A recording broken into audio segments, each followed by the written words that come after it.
महाराष्ट्र में प्रचंड जनादेश मिलने के बावजूद मुख्यमंत्री पद को लेकर अभी तक कोई स्पष्ट निर्णय नहीं हो पाया है और पिछले कुछ दिनों से केवल अटकलों का दौर जारी है।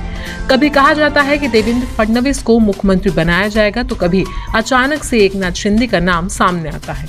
इस वजह से न सिर्फ महाराष्ट्र की जनता बल्कि पूरे देश में भ्रम की स्थिति बनी हुई है। हर कोई ये समझने की कोशिश कर रहा है कि बीजेपी को मुख्यमंत्री का चयन करने में इतनी देर क्यों हो रही है। एक बात तो साफ है कि अजित पवार डिप्टी सीएम पद के लिए राजी हो चुके हैं, लेकिन वे बड़े मंत्रालयों की चाह में इस समय दिल्ली में है। वहीं एकनाथ शिंदे गृह मंत्रालय की मांग कर रहे हैं, लेकिन बीजेपी की तरफ से अभी तक इस बात के लिए ग्रीन सिग्नल नहीं मिला है।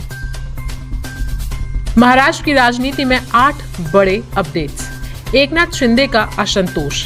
एकनाथ शिंदे बीमार चल रहे हैं और उनकी नाराजगी भी सामने आ रही है।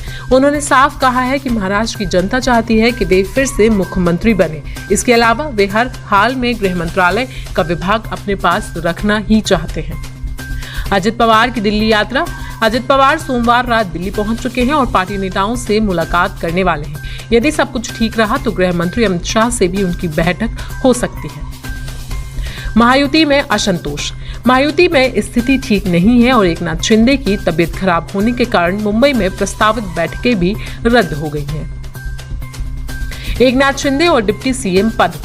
खबरें हैं कि एकनाथ शिंदे किसी भी हाल में डिप्टी सीएम पद स्वीकार नहीं करेंगे। उनके बेटे श्रीकांत शिंदे का नाम भी चर्चा में है, लेकिन उन्होंने साफ तौर पर कहा है कि वे ना तो मंत्री बनने की रेस में है, ना ही डिप्टी सीएम। बीजेपी की तेजी।